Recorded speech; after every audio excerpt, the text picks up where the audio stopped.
Hello and welcome, everyone. I'm Natalia Kapitnik, Director of Communications at the Foreign Policy Research Institute. We did take a short break over the summer, but we're back now, and I'd like to welcome you all to the 7th episode of our special series, The Continent, where we explore how the war in Ukraine is changing Europe's politics and security. This discussion is being recorded and will be available along with all of our previous episodes on our website, www.fpri.org, Apple Podcasts, Spotify, or wherever you get your podcasts, and also here on Twitter. So with that, we'll get started, and I'll turn it over to our host, Aaron. Thank you, Natalia. Good morning, afternoon, and evening. Welcome back to the continent. As Natalia mentioned, we had a little bit of a hiatus, which was important as I was off getting married and, as it were, bicycling around some of the countries about which this podcast focused on. But we're back, and I'm excited to get back into the thick of it. So just a reminder to those who may be joining for the first time or those who may be joining for the first time in a while, each episode of this podcast, we are visiting a country in Europe and exploring how the war in Ukraine is impacting its politics, its society, and its security. Or are we? Yes, we are. But this episode, we're actually going to take a step back, or perhaps more accurately, zoom out a little bit. Why? Well, while these countries are undergoing really meaningful changes in their energy markets, for one, and in their politics, foreign policy in Europe isn't really set at the national level or isn't directly set at the national level.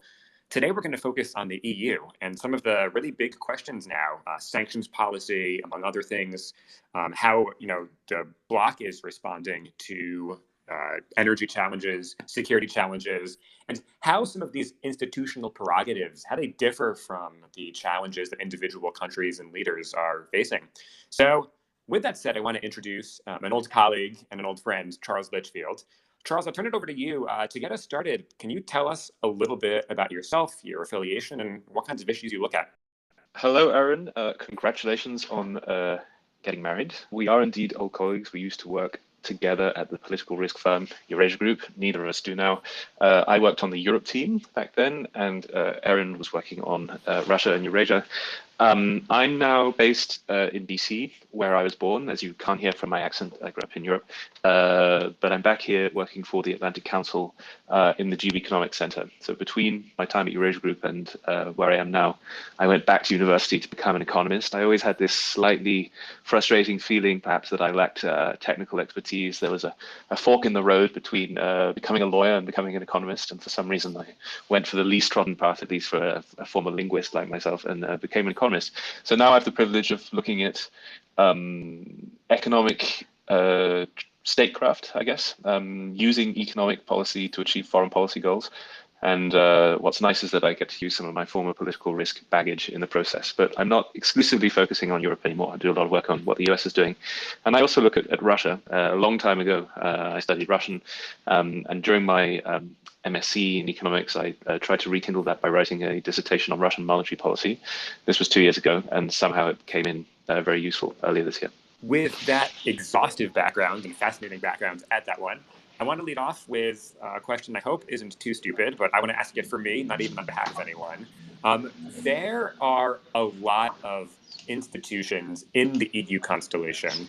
I've heard about European Parliament, the Council of Europe, the European Commission, and if you could help me out, can you walk me through the kind of the institutions we need to know about for understanding, at the very least, sanctions policy, but generally kind of how the mechanics of the EU work? Yep, certainly. So the institutions have been built up over the years since the Treaty of Rome through various succeeding treaties. You always get a sense that they're not advancing or not changing as fast as they might were we in a purely national setting. And that's precisely because member states, though usually happy to be in the EU and wanting to stay in the EU, don't necessarily trust each other every day. So the whole point is to slow things down and have procedures through as many institutions as possible. So it's why you get a duplication between the two first institutions I'll mention, sometimes at least.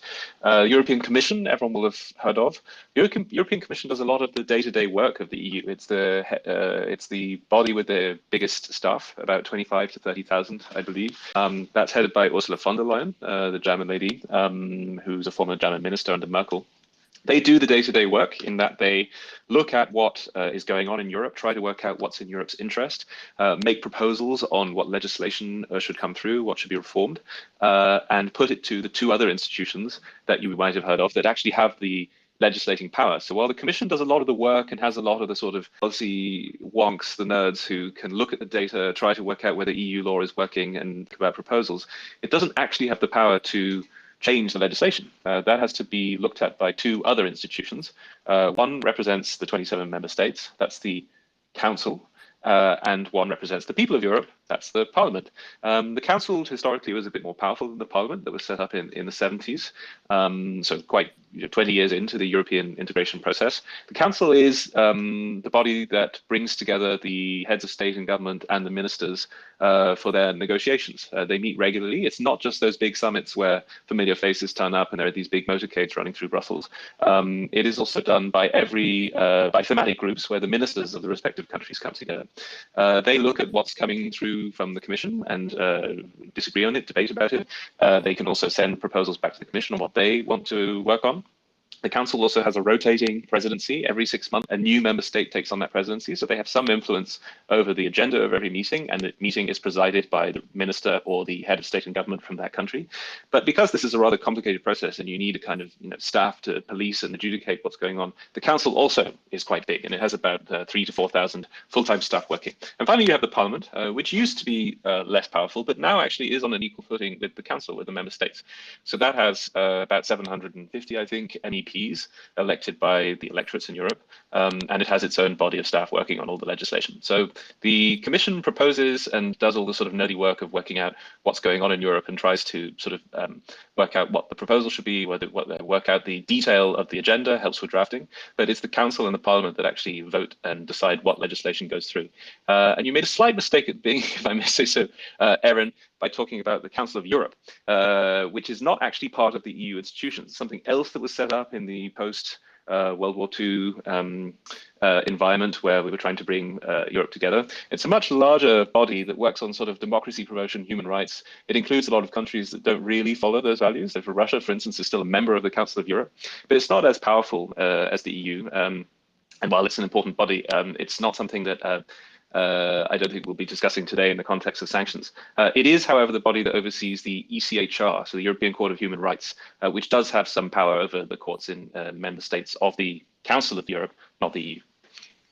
Well, I'm very glad I asked. Thank you for walking me through all of that. It sounds like there's a bit of, to my American ear, a bit of a kind of parallel with the executive, Senate, and House, though it seems in Europe's case, the executive is quite a bit less powerful. Understandably, it's an international institution. Mm-hmm. So I want to ask a question based on my experience in international relations and international relations theory specifically, where part of the realist theory, or at least the way realists talk about international organizations, would say that they're basically just reflections of the most powerful countries in said organization. So the United Nations is really just a reflection of, let's say, the members of the Security Council. That the EU, therefore, would be a reflection of the desires of, Germany, mostly France, let's say, as well. So I'm curious to kind of, I guess, juxtapose that with the fact that it seems like these smaller countries, Hungary, for instance, Italy in the past, also seem to have a lot of power to throw a wrench in the gears and hold up policy. So I'm wondering, in the context of the EU, how much influence does a single country actually have? Okay, great. When you were saying throwing a spanner in the works, I'm guessing that was in the context of sanctions, which would almost became the case a few times in the 2014 to 2022 period, where there were sanctions against Russia in the context of its annexation of Crimea and destabilization in the east. Italy was often seen as perhaps a weaker link, but never actually managed to block the sanctions. And now, of course, Hungary has managed to slow down the sanctions process to some extent, although I would argue not in a decisive way. So the EU is there. One of the reasons it's there is to sort of stop great power intrigue on the continent of Europe and make sure that every nation state gets a fair amount of representation. The institutions are designed to some extent for that to happen. But it doesn't remove certain realities about some countries being bigger, some countries being richer, and also within the nerdy context of the EU, some countries being better organized and better at affecting what goes on in the EU than others. So on sanctions, you have February 24th, what some people called the EU's 9/11, or the big shock that will change Europe forever. There's a conversation going on at a much higher level than just within the bodies of the EU, in that we have to be talked with. The EU was talking to the very highest level in Washington, in Tokyo, elsewhere, all like-minded governments agreeing that sanctions needed to be put through rather quickly. In the context of the EU, this sort of crisis process takes place within the Council. And if ministers can't be present of state and government, the ambassadors of those countries to the EU, because every country has an ambassador to the EU, can meet and decide on matters that urgent matters that engage all of the member states in their own foreign policy. There's something that some of the listeners might have heard of called qualified majority voting, which, since the most recent treaty that guides how the EU works, the Lisbon Treaty, is supposed to be applied to foreign affairs. However, in practice, it requires unanimity. For anything to be discussed, for any new proposal to be put on the table by the High Representative of Foreign Affairs, Josep Borrell, there needs to be unanimity. So that is one way in which countries can wield quite a lot of power, no matter how big they are. In practice, however, and this is why I was mentioning this sort of difference in size, difference in wealth, and also difference in how effective they are at affecting what goes on in the EU. It may not be in a member state's interest, even if they're not entirely convinced about the sanctions package. If everyone else is absolutely convinced this should go in, for them to hold up something so important could have fairly negative consequences down the line in terms of decisions that would affect that country, which can actually be taken through qualified majority voting. That might include sending subsidies to that country or passing legislation that is against those countries' interests. So the reason why Hungary will sometimes flex its muscles, obtain some things, obtain some lists, some names being taken off designations, sanctions lists, although the last time they attempted, they didn't actually succeed. The reason why that doesn't fundamentally affect the direction of travel on sanctions, I think, is because of the broader thing that is the EU, where so many policies and so many different interests are being discussed, that when one country wants to block the direction of travel on sanctions, they often don't succeed. So the other example was Italy earlier, before February 24th, 2022. Yes, they were slightly hesitant about how the fairly limited package of sanctions was being renewed every time automatically. They did call for it to be discussed at some times, because these have to be every 6 months.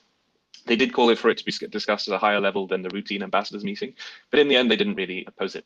So when we look at the conversations that have to take place in the next few months about renewing the sanctions packages, I'm fairly confident that they'll be renewed if the Russia's war in Ukraine is still going on. So on the topic, I guess 2 questions. You mentioned that that some countries are better organized and they're able to affect more change or influence on policy at the EU level. What does it mean to be well organized? And can you give me an example of that? Well organized means building allies and coalitions. Well organized means knowing where the flexibility is in the EU, where you may have some leeway, and where really there's no point pushing against. For instance, how the budget works. The EU, for reasons that we don't need to go into, has a 7-year multi-annual financial framework. There's no point turning up and saying 2 years into that framework, this isn't working for me, I need to completely change how it's working, because that brings in all sorts of other questions that other people weren't entirely satisfied on 2 years previously. And so if you want to completely change the structures of the EU immediately, and that's your negotiating objective, you're not going to do very well. However, if you look at certain areas where there's some leeway, some margin, some countries have been fairly effective at moving it in their direction. I talked about alliances as well. So you always hear about the Franco-German axis, the Franco-German engine, which is power the momentum of the EU.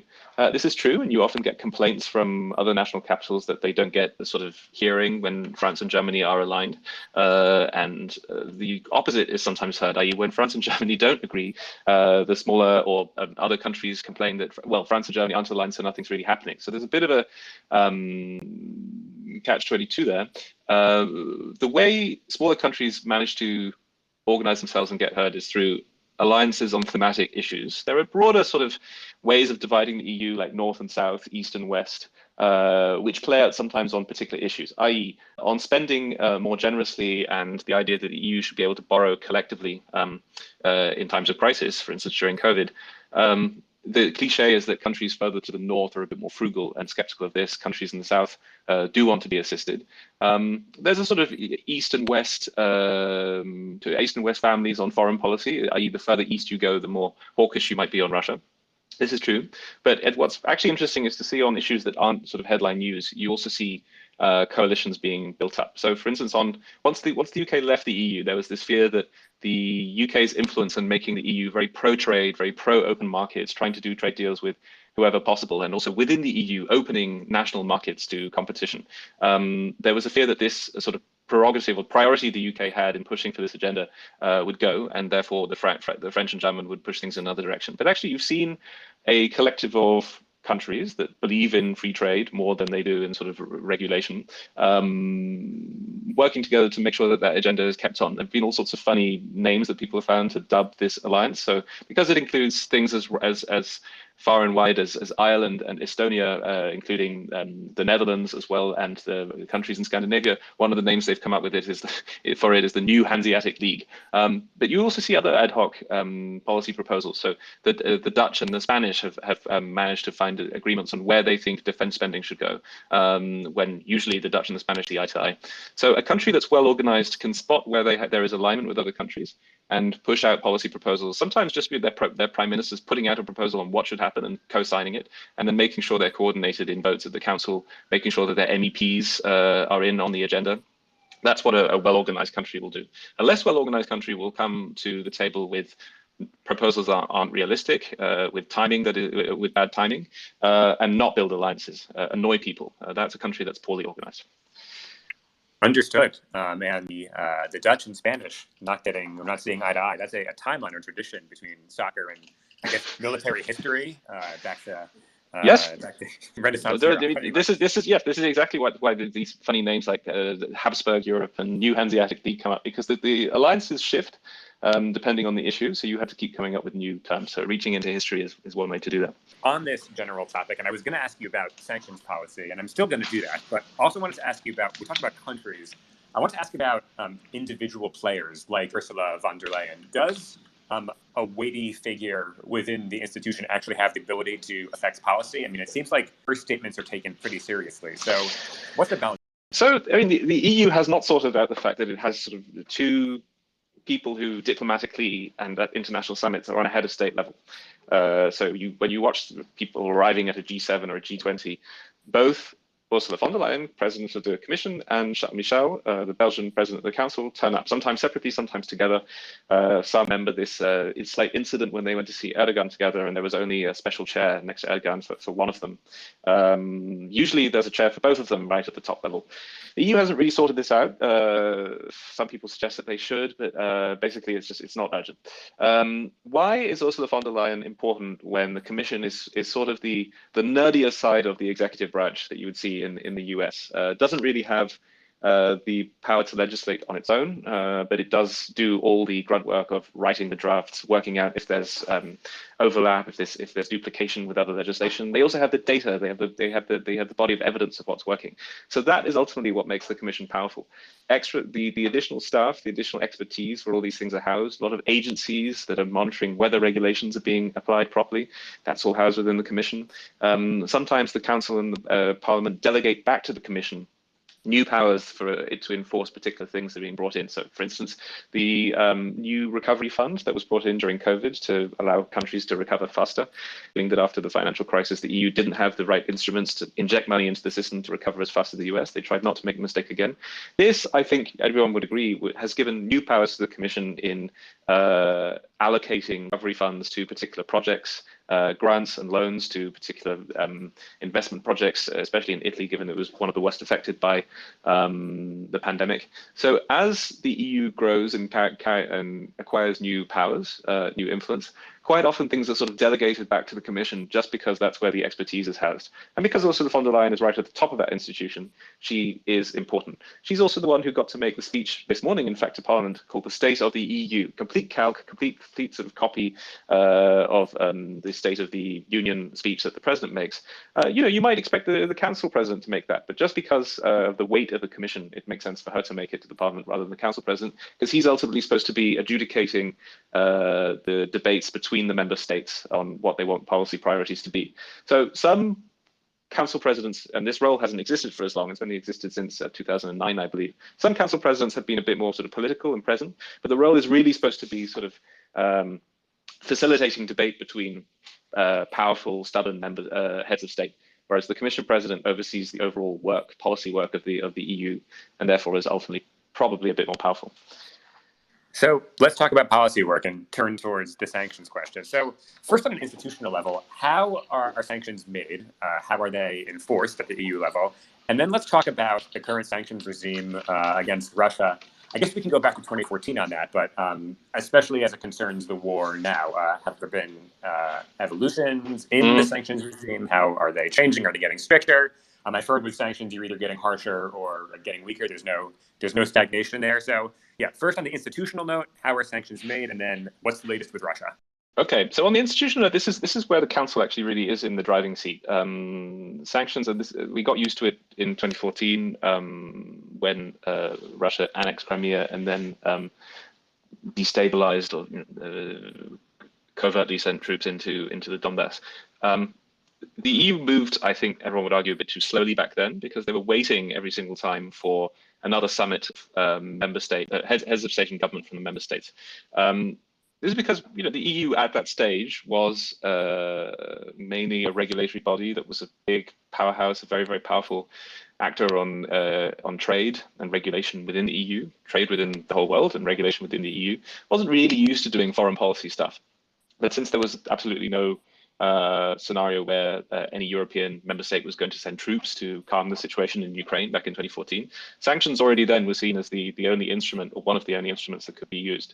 It had to be done collectively and therefore had to work through the rather slow institutions of the EU, mainly the Council. Again, you see this sort of attempt to avoid getting in the way of the member states, which is why they waited for all of them to come to Brussels. And I remember after the tragic crash of MH17, there had to be an emergency summit where all heads of state and government came to Brussels to negotiate the first sectoral sanctions against Russia, because for the first 6 months or 4 months of the crisis, all they managed to agree on were lists of asset freezes and travel bans. That's all they managed to do. And at that, the lists weren't even that special. They were mainly affecting generals and people in Crimea rather than the Putin regime. Though there were a few that were brought in the interim, but it was very slow. So this has been improved in that you saw the Council managing to coordinate with allies in North America and Asia before the crisis. But you really see the Council still in the driving seat here. The EU Parliament does vote on resolutions on whether they want to increase or decrease sanctions. It's usually in order to increase the strength of sanctions. That's where the consensus is in the EU Parliament. But I'd say on sanctions, it's one of the few areas where the Council is clearly in the driving seat. The Commission does, of course, do the implementation. So we would expect of the Commission now, 6 months in, to be looking at data, to be looking at evidence of cheating, so that evidence can be used to fine people for breaking export controls. It's also the Commission that will police whether there can be exemptions to export control. So a firm can ask for permission, and that may be granted on whichever. But the Commission, again, the Commission is sort of given powers to implement policies, but the Council is really in the driving seat for this. I want to make sure that listeners do see that improvement between 2014, where it was extremely slow, and every single time we had to wait for heads of state and government to travel to Brussels, whereas now where it's been signed off in a faster way. That's a great explanation and a great segue to our next question, which is about institutional reform and the EU. It's something we've heard from Eurosceptics, but also players within the EU. I know that President Macron of France has talked about this at certain points. So I want to ask about what's wrong with the EU. Like, what are those arguments? What needs to be changed? Also, whether the increased importance of the EU due to this perceived threat from Russia, whether that's advanced that agenda. Is this something being taken more seriously? So yeah, great questions. EU reform is something that comes up all the time. It came up in the wake of the Brexit referendum. Why did we not manage to convince the Brits to stay? And you hit the first sort of obstacle you hit is the trade-off between remaining extremely inclusive and as broad as possible. So the same rules and the same rights to apply to all 27 and future 30, 32, 33 member states. Or we try to be more ambitious in terms of where we go there faster and give the EU more power. But in that case, you may need to introduce tiers or layers to membership because some member states may not be as willing to go there. So where is there? There might be heavier cooperation on defense. It might be closer cooperation on foreign policy without the need for unanimous approval of sanctions policy. Simply getting to an area where into a scenario where the EU has more power to react quickly and in a collective fashion to the threats that we see in foreign policy. So the foreign policy, the more uncertain environment we see throughout the world because of geopolitics, is one of the main reasons why EU reform is on the agenda. We could bore listeners with reasons why ways the EU could work better to regulate agriculture, internal markets for telecommunications, but I get the impression one of the main reasons there's momentum behind EU reform is because of foreign policy. So that's an important point. You see a leader like Emmanuel Macron, President of France, this agenda of layers, tiers, concentric rings. None of these ideas are new, but France is pushing them with renewed appetite because it really feels that the EU is a vehicle through which France can remain powerful and French interests can remain represented in a more muscular way in the entire world. But for that exact reason, it wants to do away with the requirement for unanimity, which might be slowing certain processes down. It is not eye to eye with Germany on this. There's a lot of talk about Franco-German unity. They always try to claim that there is. Often they do manage to agree on things, and that's very good. But on this, Germany really sees the unity of the 27 as a priority. So while the current German government and its predecessor government under Merkel didn't particularly like the direction of travel taken by the Law and Justice government in Poland or the Fidesz government under Orban in Hungary, they saw it as in Germany's long-term interests for the EU to advance as one bloc with no layers or concentric rings. And there are all sorts of reasons for that we don't need to go into. It's for Germany's historic role, not wanting to lose Poland or to go off on a sort of a new path away from the path it had taken since '89, coming closer to its westerly neighbor, despite the weight of history. So there's a fundamental disagreement here. Concentric rings are also seen skeptically further east because the way they interpret it is that France is offering them a sort of second-tier membership, which they don't particularly like, understandably. The latest attempt to push concentric rings, and this has come, Macron, when he came to power in 2017, in his Sorbonne speech, came up with this idea and said that, once we've got an inner core that Germany, France, and the original members would be in, and an outer core that member states that feel a bit more skeptical, for instance, about military cooperation, would be willing to join, then the UK could be invited back in to join that outer ring.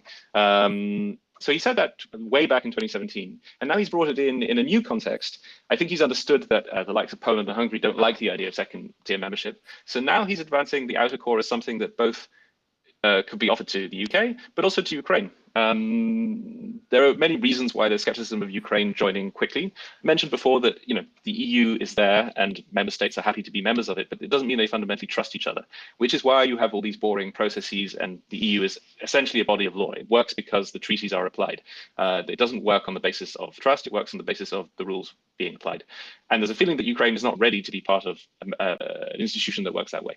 So this idea of the European political community, which has been put out by Macron, is a way to offer Ukraine something strong, fundamental, which decisive, which offers Ukraine a lot of advantages without bringing it into the EU. And again, he's brought out that old chestnut of the UK being invited back into that. So I suppose that is what this audience will be interested in terms of reform of the EU in the context of the war in Ukraine. This is less about reform of the EU. In fact, it's more about creating a new institution that would be very close to the EU, but would offer a sort of membership light, perhaps also a waiting room for membership one day for Ukraine, and something that the UK would be comfortable with permanently. That's the European political community. Does it have many meat on the bones? Has a lot of policy thinking gone into it? The answer is probably no. Are the Germans comfortable with it, given that they're not comfortable with concentric rings? A little bit more, and Chancellor Scholz confirmed this in his own speech about the future of the EU in Prague earlier this summer. Very interesting to see this institutional development. And I think, the question about Ukraine's future in Europe is an open one and a fascinating one. Relating to this Eastern question, one of the dynamics I've seen are I do want to say, I shouldn't say the bad boys of Europe, kind of Poland and Hungary, but the the countries that have been accused of taking, how do I phrase it, a more illiberal path towards their politics, and efforts within the EU to pressure them to adhere to a more democratic path, efforts to punish them. I've heard of efforts to even threaten to kick them out of the EU. How has the war in Ukraine, and I would say especially Poland's kind of newfound importance as a security player, changed that calculus? So Poland's becoming a major security player, and Hungary being, I don't want to say necessarily pro-Russian, but certainly being most Kremlin-friendly in the organization. Yeah, I think those are all fair qualifications. I mean, you said the bad boys of Europe. There's another expression that we've been hearing for a long time, the sick man of Europe. Europe is always sort of, the EU, even when it was smaller, there's never fundamental unity in the economic health of all the members and in the priorities of all the members. And the EU is actually quite used to dealing with this. The problem is perhaps that now we are in a much more uncertain geopolitical atmosphere, and the EU has become an actor in that. It's not just a talking shop about regulations and trade measures. Those are actually part. It is actually part of the conversation on geopolitical stability. And then within Europe, it has the challenge of Euroscepticism represented around the council table. So there's been Euroscepticism within the EU for a long time. The UK sort of became a national sport of the UK before it decided to leave the EU, but there are other countries where we've seen Euroscepticism. But the governments of the member states usually tended to believe and go along with the whole thing. They would disagree on policy, but they believe that their country should be there. Now you have at least two. I mean, you could describe other governments as Eurosceptic right now. You have at least two member states which have governments represented on the council, which have fundamental reservations about how the EU works, its direction of travel, sometimes completely unjustified and kind of made up reasons about the EU representing sort of liberal Davos-man consensus. Sometimes it was slightly more justified. And for instance, a Polish minister could make a convincing case about economic interests, economic assets in Poland being bought up by German companies, and therefore the sort of development of Poland having, being slightly tainted by that. So you have the EU dealing with this, and the institutions are quite equipped for it. They're equipped for consensus. They're equipped for member states to, the member states that are represented to kind of buy in on the whole processes, how it works, rather than be working against them. In 2009, when the treaties were last reformed, they did introduce some clauses anticipating this. You famously have Article 50, which governs the rules of how a country should leave the EU. That was designed not for the UK, but in case one of the newer member states ultimately didn't feel comfortable with its membership. That's how Article 50 was thought through. In the end, it was used by not a founding member, but a member that had been there for a long time. You also have Article 7. Article 7 allows the member states to suspend the voting rights of a member state if it's fundamentally breaching the EU's values. Problem is that to suspend that member state's voting rights, you need unanimity.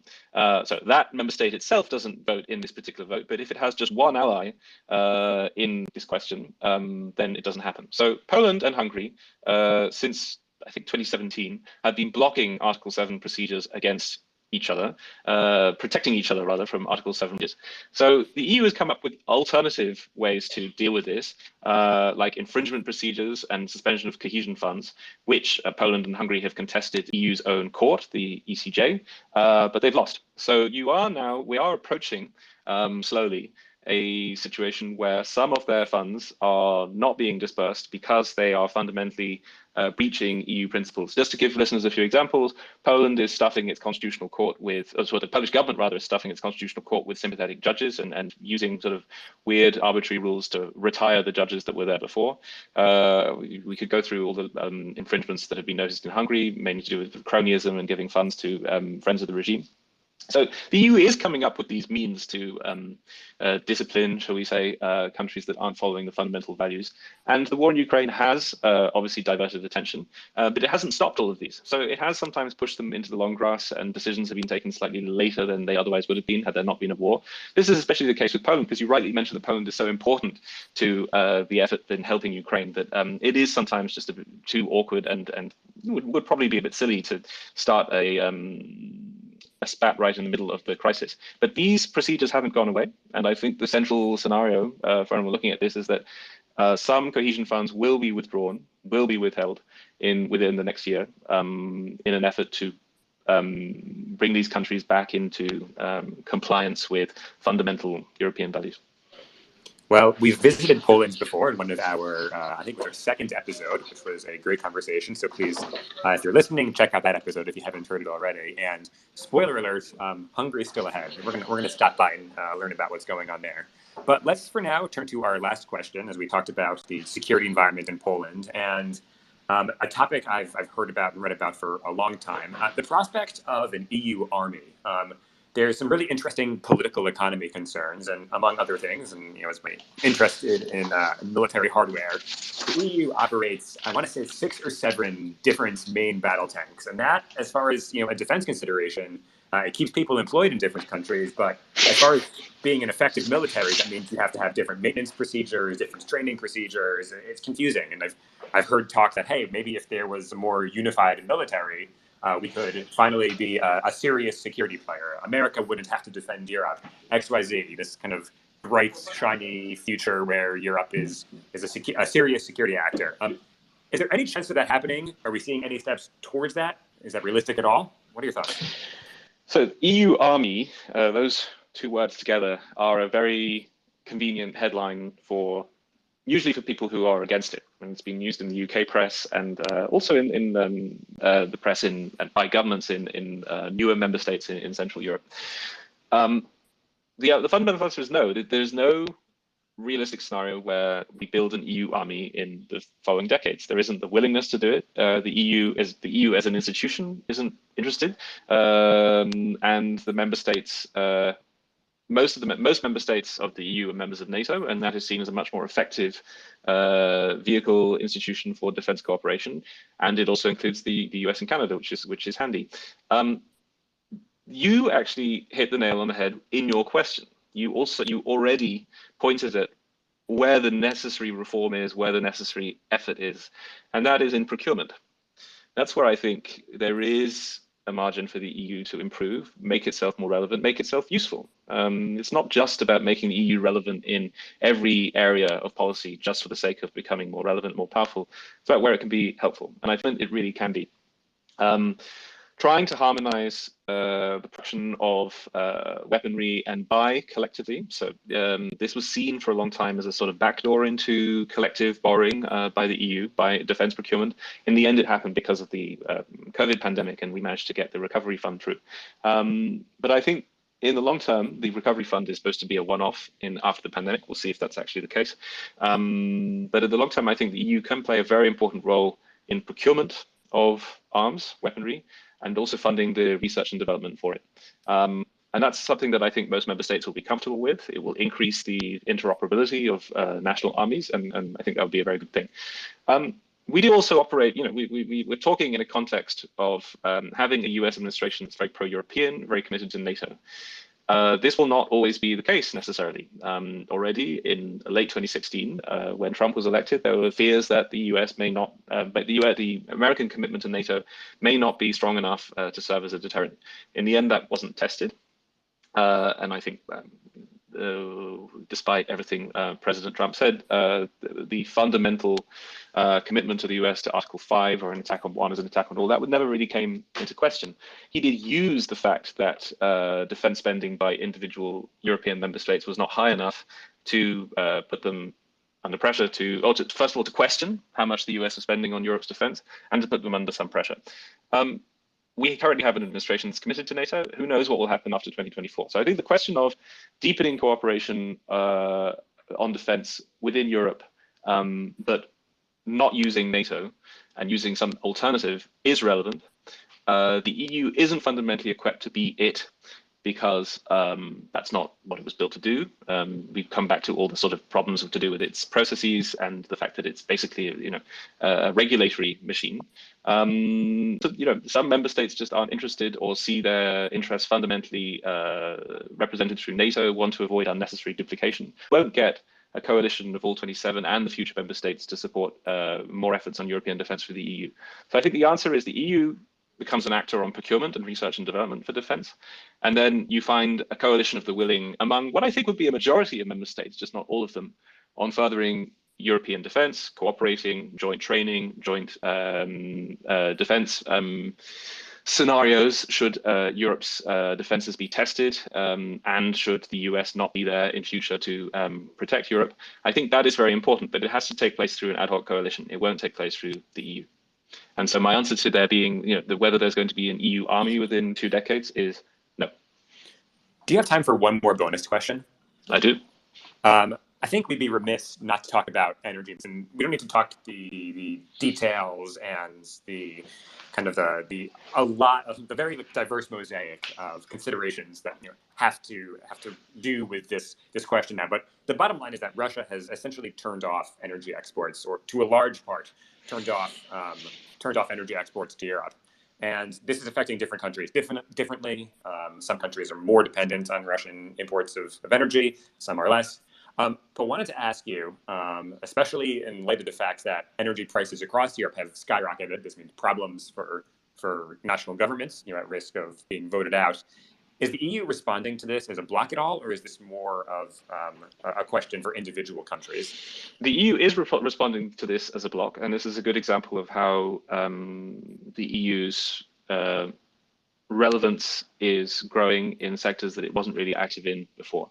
The philosophy on energy up until pretty much this year has been that member states have their own, can decide on their own what their energy mix is going to be. And this was necessary to accommodate fundamental differences in philosophy between member states. France still believes very strongly in nuclear power generation. Germany is still phasing it out, although it may have to phase it out slightly less fast than it was going to. And that the jury's still out on whether that's going to happen. And the EU doesn't actually have much legislative power in what happens.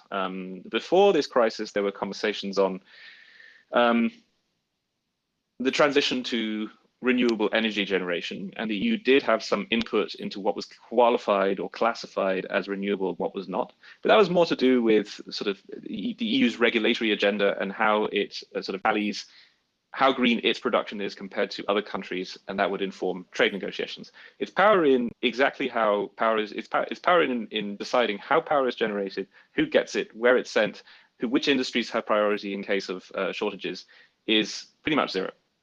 So all it's managed to do since this crisis started in February is come up with a framework which is voluntary.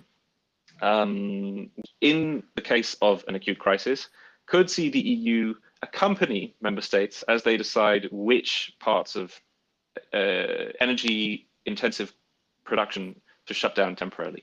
But that's pretty much it. It doesn't actually have much power over the member states on energy, but it's trying to play a useful role in, just as I kept describing, this sort of nerdy role the Commission can play in knowing where the economic resources are, trying to see what Europe's interest collectively is, and making recommendations. So there it's played a helpful role, but it doesn't actually have the power to enforce any particular policy on energy. I would say sort of a slight note of optimism that this has been taken seriously by member states pretty much since the beginning. And it's made for uncomfortable headlines about Germany still buying too much Russian gas and oil. And I have a lot of sympathy for those headlines. We've been sending billions to Germany just as we're trying to also support Ukraine and send it enough money for it to win this war. So there is a fundamental contradiction there. But it has also meant that member states have been able to fill out their strategic reserves pretty much to 100% as we go into a difficult winter where at this point we now know that there won't be pretty much any gas coming from Russia. So that's my note of optimism about this winter. Obviously depends on how cold the winter is going to be. The colder the winter, the harder it will be. But in the intervening months since February 24th, this has been anticipated, this problem, and therefore member states have already taken quite a lot of decisive action. Thank you, Charles, for your answer to that question, for your answer to all of these questions, and listeners, to you for joining. That was our last question, but stay tuned for future episodes. We have more grounds to cover. So that being said, I will turn it back over to Natalia. Thanks, Aaron. As a reminder, if you missed any part of the discussion, the recording will be available shortly, along with all of the previous episodes on our website. And as always, to explore more from FPRI's research, podcasts, and upcoming events, be sure to visit us on www.fpri.org. Until next time.